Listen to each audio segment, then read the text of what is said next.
бол сургуулийнхаа одоо яг хажууд ийм сургалтын одоо юм тусдаа нэг заал барьдаг ч юм уу те.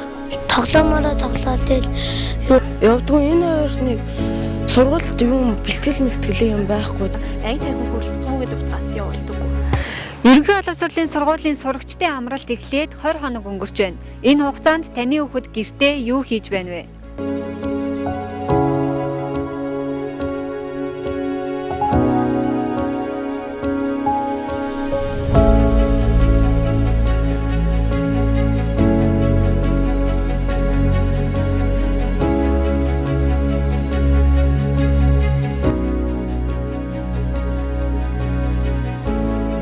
Чөлөө цагаа өнгөрөөх орчин нөхцөл байхгүй сургалт амжаанд хамрагдъя гэвч хотын төв рүү орж чадахгүй олон зуун хүүхдүүд гэртээ утас сурагтайгаа найзлаад сууж байна.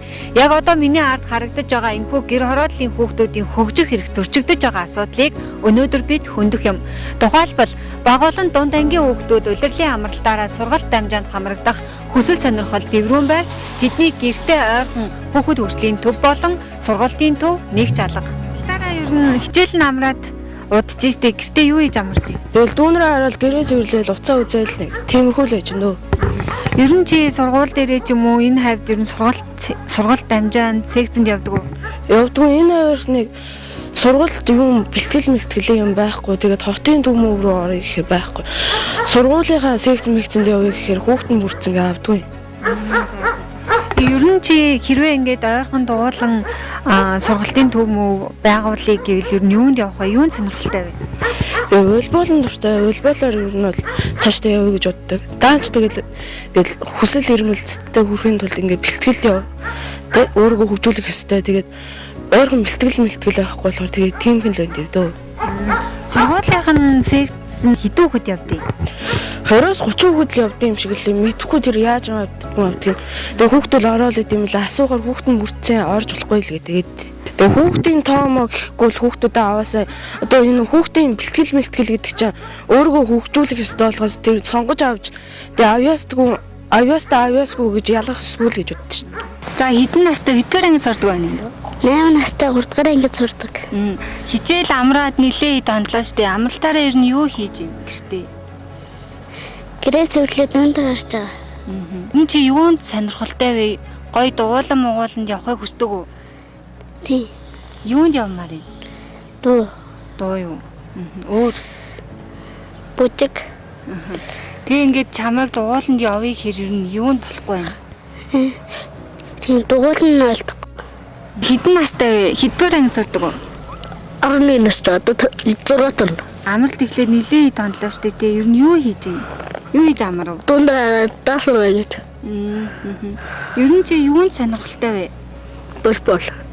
Өөр сакс. За. Тэгээ ер нь чи волейбол саксны дугууланд явъя гэж боддгоо?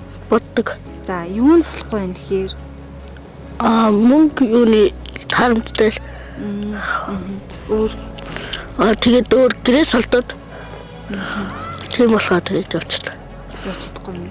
Гэтэ юу хийж амарч юм? Хичээлээгээд энэ усандаа бол тэгэл байж хаад. Чи ер нь сургууль дээрээ эсвэл өөр газар сургуульд дамжаанд явдаг уу? Явдаг. Яагаад? Зүгээр л. Юунд сонирхолтой вэ? Юунд явахыг хүсэж байна? Саксанд. Яагаад?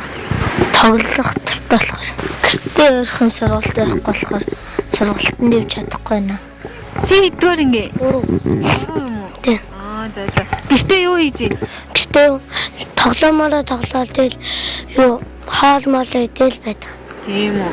Чи ер нь юунд сонирхолтой вэ? Чөлөө цагаа юу хийж өнгөрүүлж байна? Би тоглоод бас тэмцээнд явах туртай. Ямар тэмцээнд? Бокс.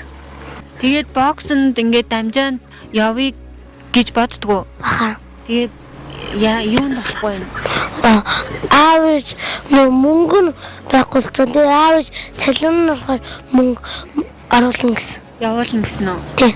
Бага насны хүүхдүүд өөрсдөө хотын төв рүү орох боломжгүй. Ээж аав нь өдөр шөнөгүй ажилдаа арга тасрахтаа сургалтанд явмаар энти хүүхдтэй боломжтой үед нь явуулна хэмээн сэтгэлийн твтээхэж ихэнх сурагчдад сургуулийнх нь ойр хавьд дугуулan секц хичээлдэггүй нь гонигтай байдаг гин.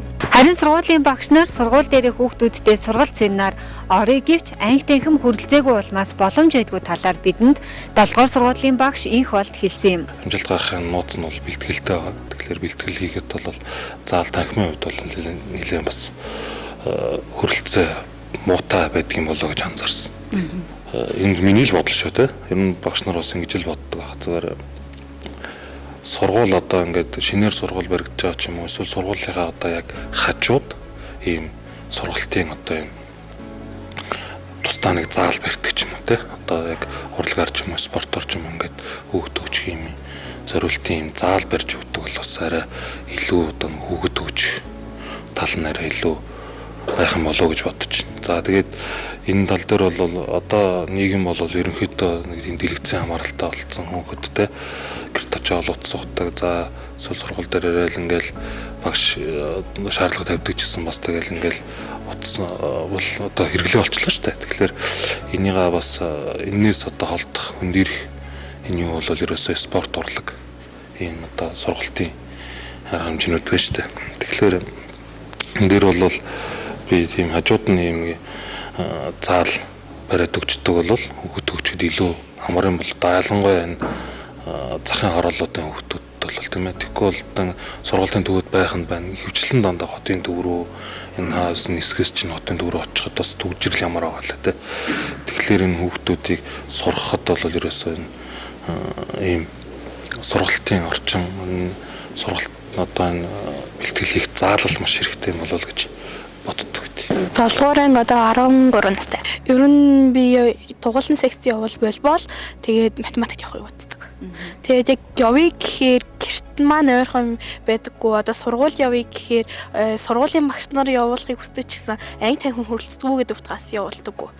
Хаана ямар газар нээгээсэй гэж бодож байна. Ер нь сургууль дээр л нээвэл гоё. Яг бол багш нарын хувьд ч гэсэн сайн ойлгох ухаан юу нэхдэг. Ойлгочдөг. Гэртээ ойрхон. Амралт эхлээд ер нь гэртээ амралтаа яаж өнгөрүүлж байна? Би ер нь өөрөө бол математик, физикт амар дуртай байхгүй юу? Энэ олимпиад уралдаанд их оролцдог. Тэгээ одоо бас дахиад нэг олимпиад орох гэдэг ер нь бол тэрэндээ бэлдэж байгаа. Чи ер нь юунд явахыг хүсдэг вэ? Одоо болж өгвөл математикийн сургалтанд явахыг хүсэж байна. Нөгөө яг математикийн олигтой тий яг сайн чанарын сургалт ер нь бол миний энэ нисгэд бол ер нь бол ховрол гэж л би үздэг. Тиймээс бидэнд одоо ямар шийдэл байна вэ? Багш сурагчдын хэлж буугаар сургуулийн ойролцоо болон сургуулийн дэргэд хүүхэд хөгжлийн төв болон сургалтын төв нээж өгвөл илүү олон хүүхэд хамрагдах боломжтой гэж үзэж байгаа юм. Судалгаагаар Улаанбаатар хотод нийт төрийн өмчийн 679 сургууль үйл ажиллагаа явуулдаг. Төр болон хувийн сургуульд нийт 381,700 хүүхэд суралцдаг байна. Үүнээс үзэхэд 679 сургуулийн дэргэд хүүхэд хөгжлийн төв байгуулвал хүүхэд болгон хамрагдах боломжтой юм. Бид энэ удаагийн сурвалжлагаараа гэр хорооллын хүүхдүүдийн хөгжих эрх зөрчигдөж байгаа асуудлыг хөндлөө. Анхаарал хандуулсанд баярлалаа.